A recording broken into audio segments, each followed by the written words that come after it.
ಜನವರಿ 30ಕ್ಕೆ ಒಂದು ಡೇಟ್ ಇದೆ. ಅದರೊಳಗೆ ಅವರು ಸಬ್ಮಿಟ್ ಮಾಡಬೇಕು. 2 ಸಲ ಟೈಮ್ ತಗೊಂಡಿದ್ದಾರೆ ರಾಜ್ಯ ಸರ್ಕಾರ. ಸೊ ಜನವರಿ 30ರೊಳಗೆ ಅವರು ನಮಗೆ ಸಬ್ಮಿಷನ್ ಮಾಡಬೇಕು. ಯಾವುದೇ ಡಿಲಿಮಿಟೇಷನ್, ಅದರ ಜೊತೆಗೆ ಮೀಸಲಾತಿ ಪಟ್ಟಿಯನ್ನು ಕೂಡ ಕೊಡಬೇಕು. ಮೀಸಲಾತಿ ಪಟ್ಟಿಯನ್ನು ಕೊಟ್ಟು ಏನೋ ಡಿಲಿಮಿಟೇಷನ್ ಡಿಲಿಮಿಟೇಷನ್ ಮಾಡಿ ಮತ್ತೆ ರಿಸರ್ವೇಶನ್ ಪಟ್ಟಿಯನ್ನು ಕೊಟ್ಟಾಗ ಅದರಲ್ಲಿ ಅದನ್ನು ಕೂಡ ಮೇ ಜೂನ್ ನಲ್ಲಿ ಮಾಡುವಂತ ಒಂದು ನಾನು ತವಕದಲ್ಲಿ ಇದ್ದೇನೆ. ಯಾಕಂತಂದ್ರೆ ಈ ಏಪ್ರಿಲ್ ಮೇದಲ್ಲಿ SSLC ಮತ್ತು PUC ಎಕ್ಸಾಮಿನೇಷನ್ಸ್ ಬರ್ತವೆ. ಸೊ ಆ ವೇಳೆಯಲ್ಲಿ ನಾವು ವಿದ್ಯಾರ್ಥಿಗಳು ತೊಂದರೆ ಆಗಬಾರ್ದು, ಶಿಕ್ಷಕರಿಗೆ ತೊಂದರೆ ಆಗಬಾರ್ದು ಅನ್ನುವಂಥ ಉದ್ದೇಶದಿಂದ ಈ GB ಇಲೆಕ್ಷನ್ಗೂ ಕೂಡ ಮೇ 25ರಿಂದ ಮಾಡುವ ಏನು ನಿರ್ಣಯ ತೆಗೆದುಕೊಂಡಿದ್ದೇವೋ ಅದೇ ರೀತಿ ಕೂಡ ಮೇ ಮತ್ತು ಜೂನ್ದಲ್ಲಿ ZP TP ಮತ್ತು ಗ್ರಾಮ ಪಂಚಾಯಿತಿ ಮತ್ತು ಇನ್ನೂ 192 ನಗರ ಸ್ಥಳೀಯ ಸಂಸ್ಥೆಗಳು ಅಂದ್ರೆ ಪುರಸಭೆ, ನಗರಸಭೆ ಅವು ಕೂಡ ಬಾಕಿ ಇದಾವೆ. ಅವುಗಳನ್ನು 5 ಕಾರ್ಪೊರೇಷನ್ಸ್ ಬಾಕಿ ಇದೆ. ಈಗ ಗ್ರೇಟರ್ ಮೈಸೂರು ಮಾಡಿದ್ದಾರೆ. ಇದ್ದಂತ ಮೈಸೂರು ಮಹಾನಗರ ಪಾಲಿಕೆಯನ್ನ ಗ್ರೇಟರ್ ಮೈಸೂರು ಮಹಾನಗರ ಪಾಲಿಕೆ ಮಾಡಿದ್ದಾರೆ. ಅಲ್ಲಿ ಕೂಡ ಡಿಲಿಮಿಟೇಷನ್ ಚಾಲ್ತಿಯಲ್ಲಿದೆ. ಅದಾದ ತಕ್ಷಣ ನಾವು ಮೇ ಜೂನ್ ನಲ್ಲಿ ಚುನಾವಣೆಗಳನ್ನ ಮಾಡುವ. ಅವನು ಮಾಡುವ ಏನಂತ ಮಾಡುವ ಸರ್. ಈಗ ಬ್ಯಾಲೆಟ್ ಪೇಪರ್ ನಿರ್ಧಾರಕ್ಕೆ ಬಂದಿದ್ದೀರಾ ಅಂತಂದ್ರೆ ತಾವು ಪಕ್ಷದ ಇವರುಗಳನ್ನ ಏನಾದ್ರು ಅಭಿಪ್ರಾಯ ಸಂಗ್ರಹ ಮಾಡಿದ್ರ? ಬ್ಯಾಲೆಟ್ ಪೇಪರ್ ಮಾಡ್ತಾ ಇದ್ವಂತ ಪಕ್ಷದ ಪ್ರತಿನಿಧಿಗಳಿಂದ ಏನಾದ್ರು ಸಂಗ್ರಹ ಮಾಡಿದ್ರು? ಅಂದ್ರೆ ಒಂದು ಇಬ್ರು ಮನವಿ ಪತ್ರಗಳು ಕೊಟ್ಟಿದ್ರು. ಒಂದು ಕಲಬುರಗಿ ಕಡೆಯವರು ಮತ್ತು ಇಲ್ಲಿ ಬಿಜೆಪಿ ಸಿಟಿ ನಗರ ಸಿಟಿ ಅವರು ಬಂದು ಒಂದಷ್ಟು ಜನ ನೀವು EVM ಮುಖಾಂತರ ಮಾಡ್ರಿ, ಒಂದಷ್ಟು ಜನ ಮತಪತ್ರದ ಮುಖಾಂತರ ಮಾಡ್ರಿ ಅಂತ ಹೇಳಿ. ಸೊ ಅದನ್ನು ನಾವು ಚರ್ಚೆ ಕುಲಂಕುಷವಾಗಿ ನಾನು ಇದನ್ನ ಮಾಡಿಕೊಂಡು ನಾನು ಒಂದು ಬ್ಯಾಲೆಟ್ ಪೇಪರ್ ಮುಖಾಂತರ ಈ ಸಲ ಹೋದ್ರೆ ತಪ್ಪೇನಿಲ್ಲ ಅನ್ನುವಂತ ಬ್ಯಾಲೆಟ್ ಪೇಪರ್ ಮಾಡಿ ಅಂತ ಹೇಳಿ ಬಿಜೆಪಿ ಅವರು ಪತ್ರ ಬರ್ತಿದ್ದಾರೆ. ಇಲ್ಲ EVM ಮಾಡಿ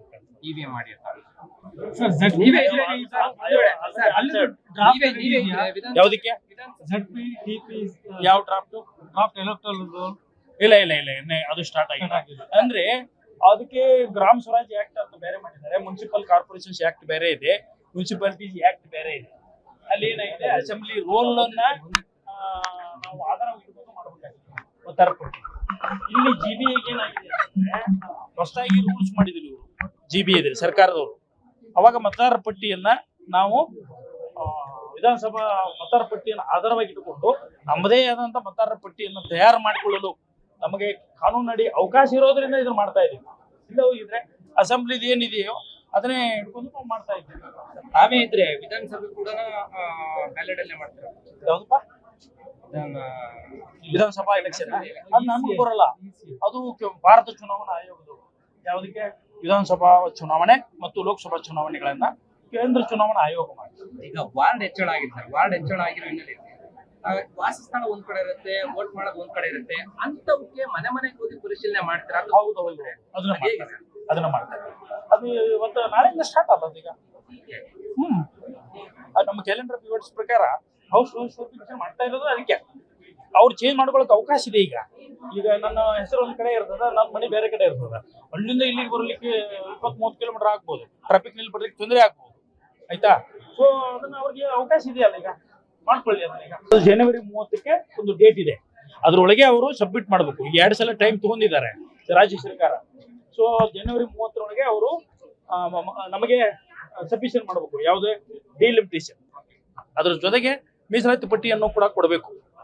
ಮೀಸಲಾತಿ ಪಟ್ಟಿಯನ್ನು ಕೊಟ್ಟು ಏನೋ ಡಿಲಿಮಿಟೇಷನ್ ಡಿಲಿಮಿಟೇಷನ್ ಮಾಡಿ ಮತ್ತೆ ರಿಸರ್ವೇಶನ್ ಪಟ್ಟಿಯನ್ನು ಕೊಟ್ಟಾಗ ಅದನ್ನು ಕೂಡ ಮೇ ಜೂನ್ ನಲ್ಲಿ ಮಾಡುವಂತ ಒಂದು ನಾನು ತವಕದಲ್ಲಿ ಇದ್ದೇನೆ.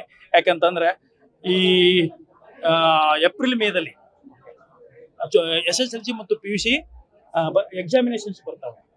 ಸೊ ಆ ವೇಳೆಯಲ್ಲಿ ನಾವು ವಿದ್ಯಾರ್ಥಿಗಳು ತೊಂದರೆ ಆಗಬಾರ್ದು, ಶಿಕ್ಷಕರಿಗೆ ತೊಂದರೆ ಆಗಬಾರ್ದು ಅನ್ನುವಂಥ ಉದ್ದೇಶದಿಂದ ಈ GB ಇಲೆಕ್ಷನ್ಗೂ ಕೂಡ ಮೇ 25ರಿಂದ ಮಾಡುವ ಏನು ನಿರ್ಣಯ ತೆಗೆದುಕೊಂಡಿದ್ದೇವೋ ಅದೇ ರೀತಿ ಕೂಡ ಮೇ ಮತ್ತು ಜೂನ್ದಲ್ಲಿ ZP TP ಮತ್ತು ಗ್ರಾಮ ಪಂಚಾಯಿತಿ ಮತ್ತು ಇನ್ನೂ 192 ನಗರ ಸ್ಥಳೀಯ ಸಂಸ್ಥೆಗಳು ಅಂದ್ರೆ ಪುರಸಭೆ, ನಗರಸಭೆ ಅವು ಕೂಡ ಬಾಕಿ ಇದಾವೆ. ಅವುಗಳನ್ನು 5 ಕಾರ್ಪೊರೇಷನ್ಸ್ ಬಾಕಿ ಇದೆ. ಈಗ ಗ್ರೇಟರ್ ಮೈಸೂರು ಮಾಡಿದ್ದಾರೆ. ಇದ್ದಂತ ಮೈಸೂರು ಮಹಾನಗರ ಪಾಲಿಕೆಯನ್ನ ಗ್ರೇಟರ್ ಮೈಸೂರು ಮಹಾನಗರ ಪಾಲಿಕೆ ಮಾಡಿದ್ದಾರೆ. ಅಲ್ಲಿ ಕೂಡ ಡಿಲಿಮಿಟೇಷನ್ ಚಾಲ್ತಿಯಲ್ಲಿದೆ. ಅದಾದ ತಕ್ಷಣ ನಾವು ಮೇ ಜೂನ್ ನಲ್ಲಿ ಚುನಾವಣೆಗಳನ್ನ ಮಾಡುವ. ಬ್ಯಾಲೆಟ್ ಪೇಪರ್ ಅವನು ಮಾಡುವ, ಏನಂತ ಮಾಡುವ. ಸರ್, ಈಗ ಬ್ಯಾಲೆಟ್ ಪೇಪರ್ ನಿರ್ಧಾರಕ್ಕೆ ಬಂದಿದ್ದೀರಾ ಅಂತಂದ್ರೆ ತಾವು ಆ ಪಕ್ಷದ ಇವರುಗಳನ್ನ ಏನಾದ್ರು ಅಭಿಪ್ರಾಯ ಸಂಗ್ರಹ ಮಾಡಿದ್ರ ಬ್ಯಾಲೆಟ್ ಪೇಪರ್ ಮಾಡ್ತಾ ಇದೀವಿ ಅಂತ ಪಕ್ಷದ ಪ್ರತಿನಿಧಿಗಳಿಂದ ಏನಾದ್ರು ಸಂಗ್ರಹ ಮಾಡಿದ್ರು? ಅಂದ್ರೆ ಒಂದು ಇಬ್ರು ಮನವಿ ಪತ್ರಗಳು ಕೊಟ್ಟಿದ್ರು. ಓಕೆ. ಒಂದು ಕಲಬುರಗಿ ಕಡೆಯವರು ಮತ್ತು ಇಲ್ಲಿ ಬಿಜೆಪಿ ಸಿಟಿ ನಗರ ಸಿಟಿಯವರು ಬಂದು ಒಂದಷ್ಟು ಜನ ನೀವು ಇವಿಎಂ ಮುಖಾಂತರ ಮಾಡ್ರಿ, ಒಂದಷ್ಟು ಜನ ಮತಪತ್ರದ ಮುಖಾಂತರ ಮಾಡ್ರಿ ಅಂತ ಹೇಳಿ. ಸೊ ಅದನ್ನು ನಾವು ಚರ್ಚೆ ಕೂಲಂಕಷವಾಗಿ ನಾನು ಇದನ್ನ ಮಾಡಿಕೊಂಡು ನಾನು ಒಂದು ಬ್ಯಾಲೆಟ್ ಪೇಪರ್ ಮುಖಾಂತರ ಈ ಸಲ ಹೋದ್ರೆ ತಪ್ಪೇನಿಲ್ಲ ಅನ್ನುವಂತ ಬ್ಯಾಲೆಟ್ ಪೇಪರ್ ಮಾಡಿ ಅಂತ ಹೇಳಿ ಬಿಜೆಪಿ ಅವರು ಪತ್ರ ಬರ್ತಿದ್ದಾರೆ. ಇಲ್ಲ ಇವಿಎಂ ಇವಿಎಂ ಮಾಡಿ ಅಂತ. ಯಾವ್ದಕ್ಕೆ ಯಾವ ಡ್ರಾಫ್ಟ್ ಇಲ್ಲ ಅದು ಸ್ಟಾರ್ಟ್ ಆಗಿದೆ. ಅಂದ್ರೆ ಅದಕ್ಕೆ ಗ್ರಾಮ ಸ್ವರಾಜ್ ಆಕ್ಟ್ ಅಂತ ಬೇರೆ ಮಾಡಿದ್ದಾರೆ, ಮುನ್ಸಿಪಲ್ ಕಾರ್ಪೊರೇಷನ್ಸ್ ಆಕ್ಟ್ ಬೇರೆ ಇದೆ, ಮುನ್ಸಿಪಾಲಿಟೀಸ್ ಆಕ್ಟ್ ಬೇರೆ ಇದೆ. ಅಲ್ಲಿ ಏನಾಗಿದೆ, ಅಸೆಂಬ್ಲಿ ರೋಲ್ ಅನ್ನ ನಾವು ಆಧಾರವಾಗಿ ಮಾಡಬೇಕಾಗಿದೆ ಮತದಾರ ಪಟ್ಟಿ. ಇಲ್ಲಿ ಜಿಬಿಎ ಏನಾಗಿದೆ ಅಂದ್ರೆ ಹೊಸದಾಗಿ ರೂಲ್ಸ್ ಮಾಡಿದ್ರು ಇವರು, ಜಿಬಿಎ ಇದೆ ಸರ್ಕಾರದವರು. ಅವಾಗ ಮತದಾರ ಪಟ್ಟಿಯನ್ನ ನಾವು ವಿಧಾನಸಭಾ ಮತದಾರ ಪಟ್ಟಿಯನ್ನು ಆಧಾರವಾಗಿ ಇಟ್ಟುಕೊಂಡು ನಮ್ಮದೇ ಆದಂತ ಮತದಾರರ ಪಟ್ಟಿಯನ್ನು ತಯಾರು ಮಾಡಿಕೊಳ್ಳಲು ನಮಗೆ ಕಾನೂನಡಿ ಅವಕಾಶ ಇರೋದ್ರಿಂದ ಇದನ್ನ ಮಾಡ್ತಾ ಇದ್ದೀವಿ. ಇಲ್ಲ ಹೋಗಿದ್ರೆ ಅಸೆಂಬ್ಲಿದ್ ಏನಿದೆಯೋ ಅದನ್ನೇ ಇಟ್ಕೊಂಡು ನಾವು ಮಾಡ್ತಾ ಇದ್ದೀವಿ. ನಾವೇ ಇದ್ರೆ ವಿಧಾನಸಭೆ ಕೂಡ ಬ್ಯಾಲೆಟ್ ಅಲ್ಲೇ ಮಾಡ್ತಾರೆ. ಯಾವ್ದಪ್ಪ ವಿಧಾನಸಭಾ ಎಲೆಕ್ಷನ್ ಅದು ನಮ್ಗೆ ಬರಲ್ಲ, ಅದು ಭಾರತ ಚುನಾವಣಾ ಆಯೋಗದವರು. ಯಾವುದಕ್ಕೆ? ವಿಧಾನಸಭಾ ಚುನಾವಣೆ ಮತ್ತು ಲೋಕಸಭಾ ಚುನಾವಣೆಗಳನ್ನ ಕೇಂದ್ರ ಚುನಾವಣಾ ಆಯೋಗ ಮಾಡ್ತಾರೆ. ಈಗ ವಾರ್ಡ್ ಹೆಚ್ಚಳ ಆಗಿದೆ ಸರ್, ವಾರ್ಡ್ ಹೆಚ್ಚಳ ಆಗಿರೋ ಹಿನ್ನೆಲೆಯಲ್ಲಿ ವಾಸಸ್ಥಾನ ಒಂದ್ ಕಡೆ ಇರುತ್ತೆ, ವೋಟ್ ಮಾಡೋದು ಒಂದ್ ಕಡೆ ಇರುತ್ತೆ, ಅಂತವಕ್ಕೆ ಮನೆಗೆ ಹೋಗಿ ಪರಿಶೀಲನೆ ಮಾಡ್ತಾರೆ. ಹೌದು, ಅದನ್ನ ಮಾಡ್ತಾರೆ. ಅದು ಇವತ್ತು ನಾಳೆಯಿಂದ ಸ್ಟಾರ್ಟ್ ಆಗೋದು ಈಗ. ನಮ್ಮ ಕ್ಯಾಲೆಂಡರ್ ಪಿರಿಯಡ್ಸ್ ಪ್ರಕಾರ ಹೌಸ್ ನೋಟಿಫಿಕೇಶನ್ ಮಾಡ್ತಾ ಇರೋದು ಅದಕ್ಕೆ. ಅವ್ರು ಚೇಂಜ್ ಮಾಡ್ಕೊಳಕ್ ಅವಕಾಶ ಇದೆ. ಈಗ ನನ್ನ ಹೆಸರು ಒಂದ್ ಕಡೆ ಇರ್ತದ, ನನ್ನ ಮನೆ ಬೇರೆ ಕಡೆ ಇರ್ತದ. ಅಲ್ಲಿಂದ ಇಲ್ಲಿಗೆ ಬರ್ಲಿಕ್ಕೆ 20-30 ಕಿಲೋಮೀಟರ್ ಆಗ್ಬೋದು, ಟ್ರಾಫಿಕ್ ನಲ್ಲಿ ಬರ್ಲಿಕ್ಕೆ ತೊಂದರೆ ಆಗ್ಬೋದು. ಆಯ್ತಾ?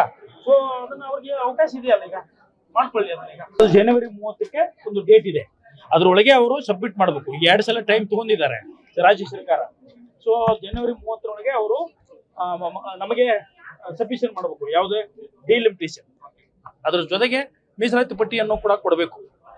ಮೀಸಲಾತಿ ಪಟ್ಟಿಯನ್ನು ಕೊಟ್ಟು ಏನೋ ಡಿಲಿಮಿಟೇಷನ್ ಡಿಲಿಮಿಟೇಷನ್ ಮಾಡಿ ಮತ್ತೆ ರಿಸರ್ವೇಶನ್ ಪಟ್ಟಿಯನ್ನು ಕೊಟ್ಟಾಗ ಅದರಲ್ಲಿ ಅದನ್ನು ಕೂಡ ಮೇ ಜೂನ್ ನಲ್ಲಿ ಮಾಡುವಂತ ಒಂದು ನಾನು ತವಕದಲ್ಲಿ ಇದ್ದೇನೆ. ಯಾಕಂತಂದ್ರೆ ಈ ಏಪ್ರಿಲ್ ಮೇದಲ್ಲಿ SSLC ಮತ್ತು PUC ಎಕ್ಸಾಮಿನೇಷನ್ಸ್ ಬರ್ತಾವೆ. ಸೊ ಆ ವೇಳೆಯಲ್ಲಿ ನಾವು ವಿದ್ಯಾರ್ಥಿಗಳಿಗೆ ತೊಂದರೆ ಆಗಬಾರ್ದು, ಶಿಕ್ಷಕರಿಗೆ ತೊಂದರೆ ಆಗಬಾರ್ದು ಅನ್ನುವಂಥ ಉದ್ದೇಶದಿಂದ ಈ GB ಇಲೆಕ್ಷನ್ಗೂ ಕೂಡ ಮೇ 25ರಿಂದ ಮಾಡುವ ಏನು ನಿರ್ಣಯ ತೆಗೆದುಕೊಂಡಿದ್ದೇವೋ ಅದೇ ರೀತಿ ಕೂಡ ಮೇ ಮತ್ತು ಜೂನ್ದಲ್ಲಿ JLP-TP ಮತ್ತು ಗ್ರಾಮ ಪಂಚಾಯಿತಿ ಮತ್ತು ಇನ್ನೂ 192 ನಗರ ಸ್ಥಳೀಯ ಸಂಸ್ಥೆಗಳು ಅಂದ್ರೆ ಪುರಸಭೆ, ನಗರಸಭೆ ಅವು ಕೂಡ ಬಾಕಿ ಇದಾವೆ. ಅವುಗಳನ್ನು 5 ಕಾರ್ಪೊರೇಷನ್ಸ್ಗೂ ಬಾಕಿ ಇದೆ. ಈಗ ಗ್ರೇಟರ್ ಮೈಸೂರು ಮಾಡಿದ್ದಾರೆ. ಇದ್ದಂತ ಮೈಸೂರು ಮಹಾನಗರ ಪಾಲಿಕೆಯನ್ನ ಗ್ರೇಟರ್ ಮೈಸೂರು ಮಹಾನಗರ ಪಾಲಿಕೆ ಮಾಡಿದ್ದಾರೆ. ಅಲ್ಲಿ ಕೂಡ ಡಿಲಿಮಿಟೇಷನ್ ಚಾಲ್ತಿಯಲ್ಲಿದೆ. ಅದಾದ ತಕ್ಷಣ ನಾವು ಮೇ ಜೂನ್ ನಲ್ಲಿ ಚುನಾವಣೆಗಳನ್ನ ಮಾಡುವ. ಬ್ಯಾಲೆಟ್ ಪೇಪರ್ ಅವನು ಮಾಡುವ, ಏನಂತ ಮಾಡುವ. ಸರ್, ಈಗ ಬ್ಯಾಲೆಟ್ ಪೇಪರ್ ನಿರ್ಧಾರಕ್ಕೆ ಬಂದಿದ್ದೀರಾ ಅಂತಂದ್ರೆ ತಾವು ಆ ಪಕ್ಷದ ಇವರುಗಳನ್ನ ಏನಾದ್ರು ಅಭಿಪ್ರಾಯ ಸಂಗ್ರಹ ಮಾಡಿದ್ರ ಬ್ಯಾಲೆಟ್ ಪೇಪರ್ ಮಾಡ್ತಾ ಇದೀವಿ ಅಂತ ಪಕ್ಷದ ಪ್ರತಿನಿಧಿಗಳಿಂದ ಏನಾದ್ರು ಸಂಗ್ರಹ ಮಾಡಿದ್ರು? ಅಂದ್ರೆ ಒಂದು ಇಬ್ರು ಮನವಿ ಪತ್ರಗಳು ಕೊಟ್ಟಿದ್ರು. ಓಕೆ. ಒಂದು ಕಲಬುರಗಿ ಕಡೆಯವರು ಮತ್ತು ಇಲ್ಲಿ ಬಿಜೆಪಿ ಸಿಟಿ ನಗರ ಸಿಟಿಯವರು ಬಂದು ಒಂದಷ್ಟು ಜನ ನೀವು ಇವಿಎಂ ಮುಖಾಂತರ ಮಾಡ್ರಿ, ಒಂದಷ್ಟು ಜನ ಮತಪತ್ರದ ಮುಖಾಂತರ ಮಾಡ್ರಿ ಅಂತ ಹೇಳಿ. ಸೊ ಅದನ್ನು ನಾವು ಚರ್ಚೆ ಕೂಲಂಕಷವಾಗಿ ನಾನು ಇದನ್ನ ಮಾಡಿಕೊಂಡು ನಾನು ಒಂದು ಬ್ಯಾಲೆಟ್ ಪೇಪರ್ ಮುಖಾಂತರ ಈ ಸಲ ಹೋದ್ರೆ ತಪ್ಪೇನಿಲ್ಲ ಅನ್ನುವಂತ. ಬ್ಯಾಲೆಟ್ ಪೇಪರ್ ಮಾಡಿ ಅಂತ ಹೇಳಿ ಬಿಜೆಪಿ ಅವರು ಪತ್ರ ಬರ್ತಿದ್ದಾರೆ.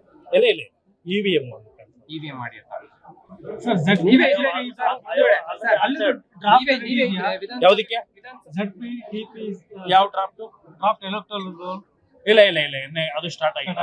ಅಂದ್ರೆ ಅದಕ್ಕೆ ಗ್ರಾಮ ಸ್ವರಾಜ್ ಆಕ್ಟ್ ಅಂತ ಬೇರೆ ಮಾಡಿದ್ದಾರೆ, ಮುನ್ಸಿಪಲ್ ಕಾರ್ಪೊರೇಷನ್ಸ್ ಆಕ್ಟ್ ಬೇರೆ ಇದೆ, ಮುನ್ಸಿಪಾಲಿಟೀಸ್ ಆಕ್ಟ್ ಬೇರೆ ಇದೆ. ಅಲ್ಲಿ ಏನಾಗಿದೆ, ಅಸೆಂಬ್ಲಿ ರೋಲ್ ಅನ್ನ ನಾವು ಆಧಾರವಾಗಿ ಮಾಡಬೇಕಾಗಿದೆ ಮತದಾರ ಪಟ್ಟಿ.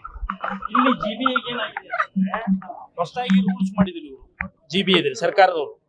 ಅವಾಗ ಮತದಾರ ಪಟ್ಟಿಯನ್ನ ನಾವು ವಿಧಾನಸಭಾ ಮತದಾರ ಪಟ್ಟಿಯನ್ನು ಆಧಾರವಾಗಿ ಇಟ್ಟುಕೊಂಡು ನಮ್ಮದೇ ಆದಂತ ಮತದಾರರ ಪಟ್ಟಿಯನ್ನು ತಯಾರು ಮಾಡಿಕೊಳ್ಳಲು ನಮಗೆ ಕಾನೂನಡಿ ಅವಕಾಶ ಇರೋದ್ರಿಂದ ಇದನ್ನ ಮಾಡ್ತಾ ಇದ್ದೀವಿ. ಇಲ್ಲ ಹೋಗಿದ್ರೆ ಅಸೆಂಬ್ಲಿದು ಏನಿದೆಯೋ ಅದನ್ನೇ ಇಟ್ಕೊಂಡು ನಾವು ಮಾಡ್ತಾ ಇದ್ದೀವಿ. ತಾವೇ ಇದ್ರೆ ವಿಧಾನಸಭೆ ಕೂಡ ಬ್ಯಾಲೆಟ್ ಅಲ್ಲೇ ಮಾಡ್ತಾರೆ. ಯಾವ್ದಪ್ಪ